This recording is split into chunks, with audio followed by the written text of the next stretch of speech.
오늘 새벽에 함께 볼 말씀은 잠언 14장 33절에서 35절까지의 말씀, 우리 같이 한 목소리로 읽겠습니다. 지혜는 명철한 자의 마음에 머물거니와 미련한 자의 속에 있는 것은 나타나느니라. 공의는 나라를 영화롭게 하고 죄는 백성을 욕되게 하느니라.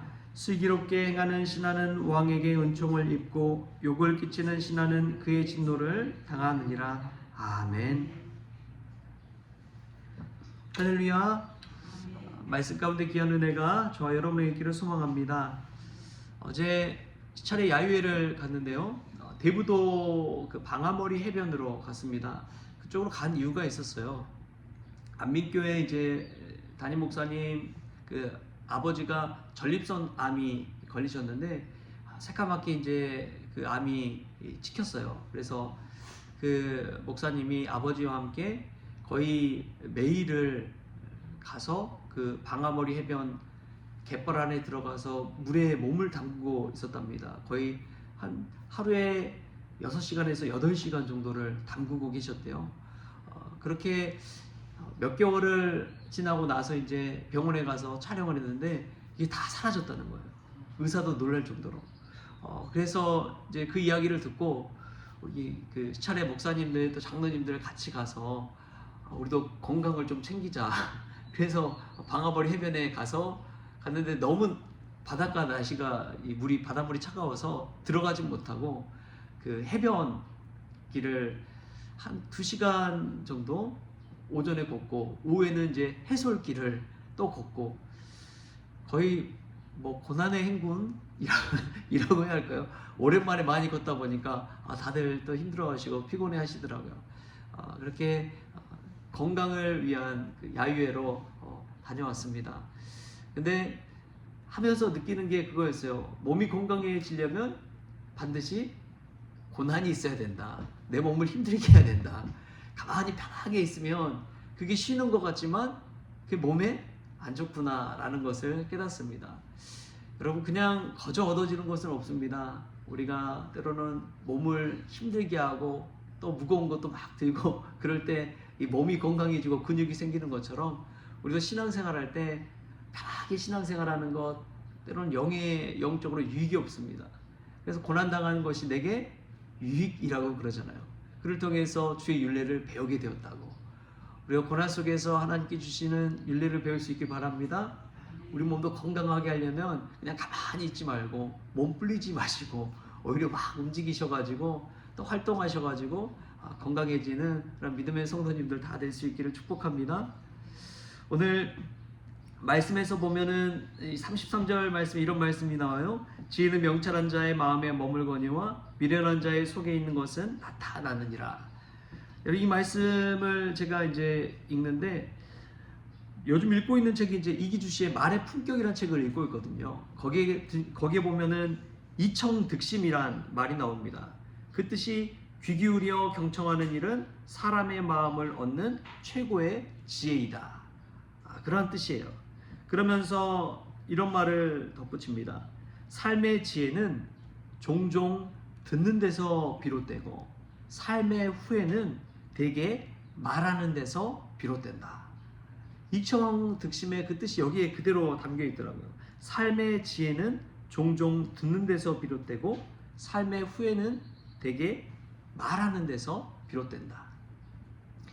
여러분, 정말 그렇지 않습니까? 오늘 또 말씀에 이 지혜는 명철한 자의 마음에 머물거니와 미련한 자의 속에 있는 것은 나타나느니라. 미련한 자는 자꾸만 자신의 말만 하려고 합니다. 그런데 지혜로운 자는 말을 자꾸 오히려 더 들으려고 노력을 합니다. 그래서 친구가 많은 사람들의 특징이 뭔지 아십니까? 말 잘하는 사람이 친구가 많을까요? 아니면 말 좀 잘 들어주는 사람 친구가 많을까요? 말 좀 잘 들어주는 사람이 친구가 많습니다. 사람들이 막 오히려 찾아가서 자신의 마음을, 속마음을, 또 문제들을, 이야기들을 쏟아놓습니다. 그러면 그걸 잘 들어주면 친구가 많이 생기는 것이지요. 삶의 지혜는 듣는 데서 비롯된다고 하는데 우리가 지혜로운 자로 또 명철한 자로 마음에 이 듣는 마음을 잘 간직할 수 있기를 축복합니다. 또 보면은 34절 말씀이 있는데 34절 말씀 같이 한번 읽어볼까요? 시작. 공의는 나라를 영화롭게 하고 죄는 백성을 욕되게 하느니라. 아멘. 한 개인의 공의, 공적인 의를 지키는 것이 나라를 영화롭게 한다. 어떻게 한 사람의 공의가 한 나라를 영화롭게 할 수 있을까? 2001년 도쿄 신오쿠보역에서 대한민국의 한 청년이 선로에 떨어진 일본인을 구하기 위해서 선로에 뛰어들었습니다. 그런데 미처 올라오지 못하고 그곳에서 목숨을 잃고 말았어요. 대한민국의 청년, 26세의 청년 이수연 씨에 관한 이야기입니다. 지금도 그날이 되면 많은 이들이 이 이수연 씨를 추모하면서 또 감사의 마음을 기리고 있습니다. 근데 그 한 사람의 한 사람을 살리고자 하는 그 희생에 대한 의미도 있지만 대한민국에 대한 좋은 마음도 갖게 된다고 하더라고요.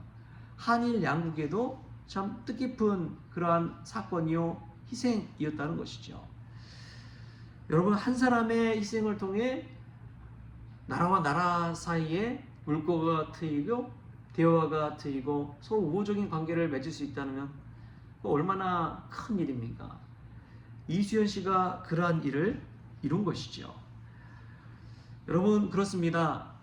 한 사람의 믿음의 사람이 십자가의 마음을 가지고 십자가의 헌신을 가지고 이 세상 가운데 살아간다면 그 나라에도 큰 영화롭게 하는 일이 일어날 줄 믿습니다.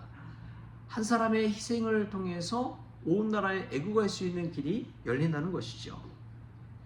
그러나 반대로 죄는 백성을 욕되게 한다고 합니다. 이 한 사람의 죄가 틈탈 때 얼마나 많은 사람에게 해악을 끼치는지 모릅니다. 이 가정 안에서도 만약에 가장 한 사람이 탁 넘어져 버리면 어떻게 됩니까? 온 가족에게 영향을 미쳐요, 안 미쳐요? 미치게 되죠. 죄가 그렇게 무섭습니다. 가정뿐만에 그렇겠습니까? 교회 안에서도 마찬가지지요.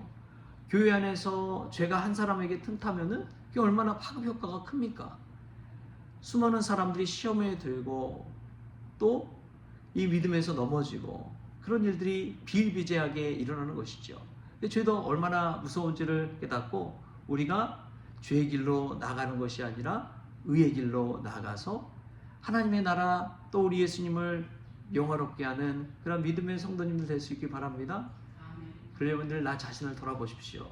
말씀 앞에서 내가 신실하게 살아가고 있는지, 말씀대로 내가 순종하며 살아가고 있는지, 내 개인의 탐욕과 이익을 위해서 죄의 길로 나아가고 있지는 않는지 우리 자신을 돌아보고 주님의 나라를 영화롭게 할 수 있는 저와 여러분 될 수 있길 바랍니다. 또 보면은 35절에 이런 말씀이 나와요. 슬기롭게 행하는 신하는 왕에게 은총을 입고 욕을 끼치는 신하는 그의 진노를 당하느니라. 여러분, 당연한 것이죠.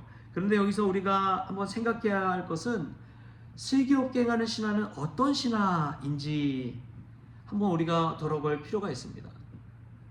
왕을 우리가 하나님이라고 그러잖아요. 만왕의 왕, 우리 왕 대신 하나님, 나의 왕이 되신 하나님, 그렇게 하나님을 고백하는데 우리가 슬기로운 신하로서 하나님을 섬기며 살아간다면 하나님의 뜻을 잘 아는 사람이 슬기로운 신하인 줄 믿습니다.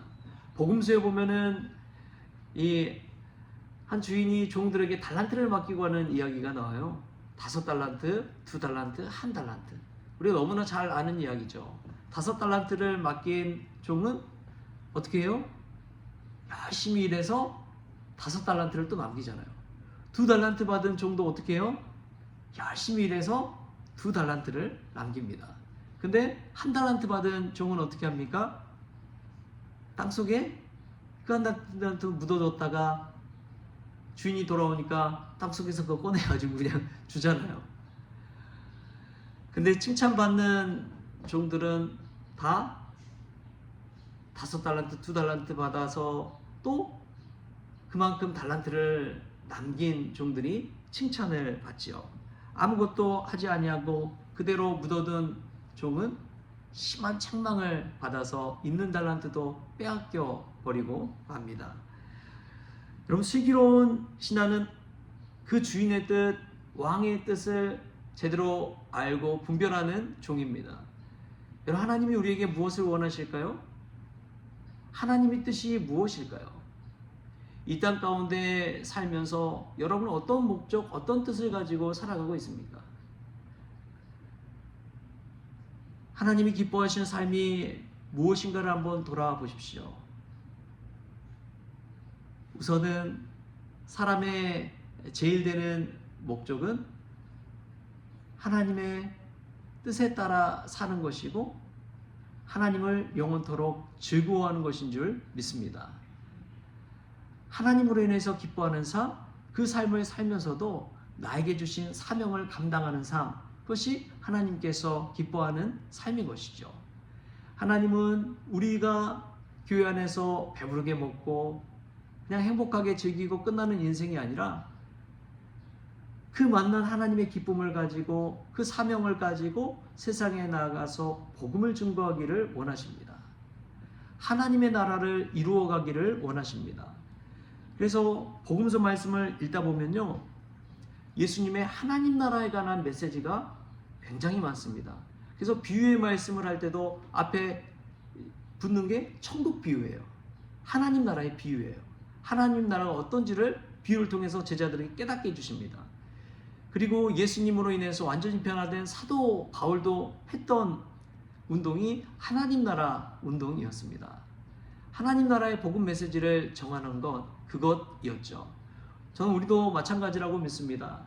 하나님의 나라를 이루기 위해서는 교회 안에서 뿐만 아니라 이 세상 가운데 예수 그리스도를 전하는 삶, 예수 그리스도의 말씀대로 사는 삶, 그런 삶을 살 때 하나님의 나라가 이루어지는 줄 믿습니다.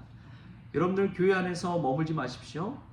늘 받는 것에 익숙해지지 마십시오.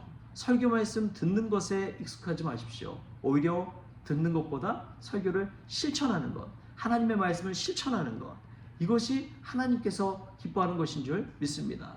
그래서 진정으로 하나님의 뜻대로 사는 아들이 누구냐? 큰아들에게 그러잖아요. 얘야, 오늘 포도원에 가서 일 좀 해라. 그랬더니 큰아들이 뭐라고요? 예, 아버지, 알겠습니다 하고 가요, 안 가요? 안 갑니다.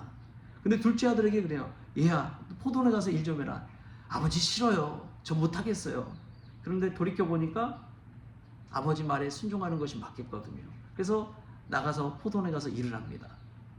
하나님 아버지의 뜻대로 사는 사람은 둘째 아들과 같은 사람이에요. 처음에는 못한다 하지만 그 말씀대로 실천할 때 하나님께서 우리 가운데 역사하여 주시고 하나님의 나라가 우리 가운데 일어나는 줄 믿습니다. 수천 마디 말씀 아는 것, 암송하는 것 귀하죠. 그러나 더 큰 것은 그 말씀대로 실천하며 사는 슬기로운 그러한 신하처럼 되는 것인 줄 믿습니다. 오늘 우리에게 주신 달란트를 통해 하나님 나라 일구어가고 하나님께 영광 돌리는 그러한 슬기로운 주의 백성들 될 수 있기를 주신 예수님의 이름으로 축원합니다. 기도하시겠습니다. 주신 하나님 감사합니다. 하나님, 우리가 말을 들음으로 말미암아 지혜를 얻고 또 말을 많이 함으로 후회하지 않는 인생 되기를 원합니다. 그런 지혜를 저희들에게 덧입혀 주옵소서. 또 공의를 통해 한 사람의 공의를 통해 나라를 영화롭게 하는 것처럼 우리 한 사람을 통해 가정이 살아나고 우리 믿음의 성도 한 사람을 통해 교회가 든든히 세워지고 정말 신실한 한 사람을 통해 나라를 영화롭게 하는 놀라운 역사도 있게 하여 주옵소서. 주님, 무엇보다도 오늘 말씀을 들을 때에 슬기롭게 행하는 신하가 되기를 원합니다. 듣고 끝나는 것이 아니라 말씀대로 순종하게 하여 주셔서 그대로 실천하며 나아갈 때 우리 삶의 경건의 능력을 체험하게 하시고 삶의 거듭남의 변화도 체험하게 하여 주옵소서. 그리하여 하나님의 뜻대로 살 때 하나님께 영광 돌리는 거룩한 인생 될 수 있도록 오늘도 우리의 마음 심령을 주장하여 주옵소서. 감사하며 예수님의 이름으로 기도하옵나이다. 아멘. 우리 주님이 가르쳐 주신 기도로 오늘 새벽 기도를 마치겠습니다. 하늘에 계신 우리 아버지여, 이름이 거룩히 여김을 받으시오며 나라가 임하시오며 뜻이 하늘에서 이루어진 것 같이 땅에서도 이루어지이다.